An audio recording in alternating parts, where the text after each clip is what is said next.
మర్యాదని పాప పుణ్యాలని నమ్మే మన పల్లెటూళ్ళు.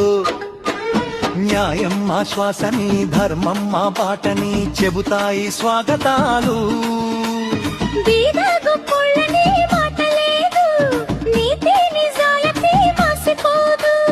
మచ్చలేని మనసు మాది, మంచి పెంచు మమత మాది, ప్రతి ఇల్లో బొమ్మరిల్లు. సంక్రాంతి వచ్చిందే తుమ్మెదా, సరదాలు తెచ్చిందే తుమ్మెదా.